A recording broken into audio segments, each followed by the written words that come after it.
আসসালামু আলাইকুম। Hello everyone, কী অবস্থা সবার, কেমন আছেন সবাই? আশা করি সবাই ভালো আছেন। আমি আলহামদুলিল্লাহ ভালো আছি। তো আজকে আপনাদের সাথে নতুন একটা প্ল্যান করতেছি, সেটা শেয়ার করব। তো আপনাদের পরামর্শ চাই যে এটিকে আসলে কেমন হবে। প্রথমে আমার হাঁসগুলোকে একটু দেখাই নিচ্ছি বন্ধুরা।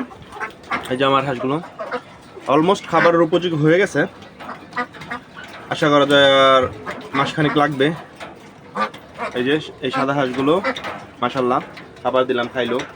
এই যে কালো হাঁসগুলো, তো আমার আসলে সাদা হাঁসগুলোর সাথে কালো হাঁসগুলোর গ্রোথ ভালো আসছে তুলনামূলক। কালো হাঁসগুলো আমাকে বলা হয়েছিল দেশি, আর সাদাগুলো বলা হয়েছিল বেইজিং। আসলে বেইজিং না, এখানে আমি একটু প্রতারিত হয়েছি। যাই হোক, সমস্যা নেই। তো যে জিনিসটার জন্য আপনাদের সাথে ভিডিওটা করাই, যে এখানে আমার 8 খোপ হাঁস তো কয়েকদিন পর জব করে ফেলবো ইনশাল্লাহ। আর এইখানে 8 খোপ, টোটাল 16 খোপের খাঁচা আছে আমার খালি। এখন যেহেতু কবুতরের কোনো ব্রিডিং সিজন না, তাই খালি। তা আমি যেটা করলাম, এই যে এখানে আমার একটা 3 খোপের খাঁচা ছিল, পাখির খাঁচা, ওইটাকে প্লাস এখানে একটা বড় খাঁচা ছিল ককাটেলের, দুইটাকে আমি এই যে এইটুকু থেকে এইটুকু দুইটাকে এক পার্ট করলাম। আর এইখানে বেশি কিছু পার্ট খোলার পরে যেগুলো ছিল ওইগুলো দিয়ে আরেকটু বড় করলাম। তো অলমোস্ট বিশাল বড় একটা সাইজ, এই যে বিশাল বড় সাইজের একটা খাঁচা হয়ে গেছে এখন আমার। যে এখানে অলরেডি আমার দেশি মুরগিটা এখানে ডিম পারতেছে। তার প্ল্যান হচ্ছে আমি আসলে দেশি মুরগি পালবো, তো এই জন্যই খাঁচাটা করা। আর আমি অল্প থেকে শুরু করতে সবসময় পছন্দ করি, আর নিজ উদ্যোগে নিজ ইয়েতে করতে চাই। আর যেটা প্ল্যান সেটা হলো গিয়ে, এখানে আমার একটা মুরগি আছে আমার বাসায়, আর 4টা মুরগি আনবো। 4টা মুরগি আনবো, 3টা মুরগি, একটা মুরগ। একটু বেছে বেছে সুন্দর আনার চেষ্টা করবো, সৌন্দর্যের জন্য। তো এই খাঁচাটা আমি মুরগিগুলো পালবো, এই যে এই বড় খাঁচাটায় অনায়াসে 5টা মুরগি পালা যাবে, 5টা অথবা 6টা আনতে পারি, নট শিওর।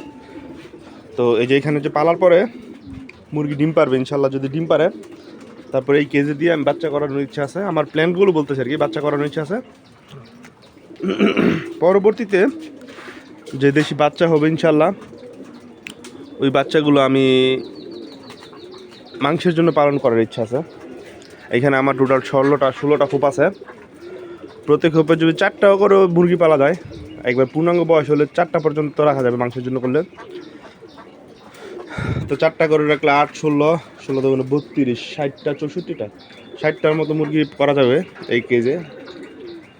তা আমার প্ল্যান হচ্ছে গিয়ে, আমি এখানে দেশি মুরগির একটা ছোট্ট আর কি আমার ব্যক্তিগত ছোট্ট একটা ফার্ম দেবো। আল্লাহ পাক যদি আমাকে আমার সহায় হয়, বাচ্চা কিনে আনি না। কারণ বাচ্চা কিনে আনলে বন্ধুরা এখন 100% দেশি মুরগির বাচ্চা পাওয়াটা খুব একটু টাফ হয়ে যায়। আর আমি নিজে যদি নিজের বাসায় করি, সেটা তো আলাদা জিনিস। তো এই হচ্ছে আমার কী বলে, দেশি মুরগির যে ছোট্ট একটা মিনি ফার্ম করবো। ফার্ম বলা যায় না, মিনি দেশি মুরগি পালবো এটা। আর এই যে এটা হচ্ছে আমার মেইন মুরগি থাকবে ইনশাল্লাহ। এটাকে যদিও ওমে বসানো যাবে না, আর এটা ওম কি জিনিস বুঝে না। এই মুরগিটার বয়স আমার প্রায় 4.5 বছর প্লাস হয়ে গেছে এখন, আলহামদুলিল্লাহ। এটা এখনও ডিম পেড়ে যাচ্ছে, যে আজকেও ডিম পারলো, বর্তমানেও ডিম পারতেছে।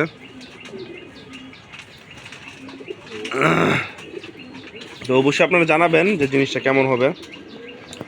আপনারা যারা এক্সপার্ট আছেন তাদের অনুরোধ রইল এই ব্যাপারে কোনো পরামর্শ থাকলে পরামর্শ দেওয়ার। আমি অলওয়েজ পরামর্শ গ্রহণ করতে ভালোবাসি।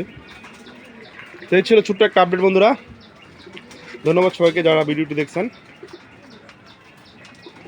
পরবর্তী আপডেট পেতে আমাদের সঙ্গেই থাকুন। চ্যানেলটি সাবস্ক্রাইব করে না থাকলে এখনও সাবস্ক্রাইব করে রাখুন।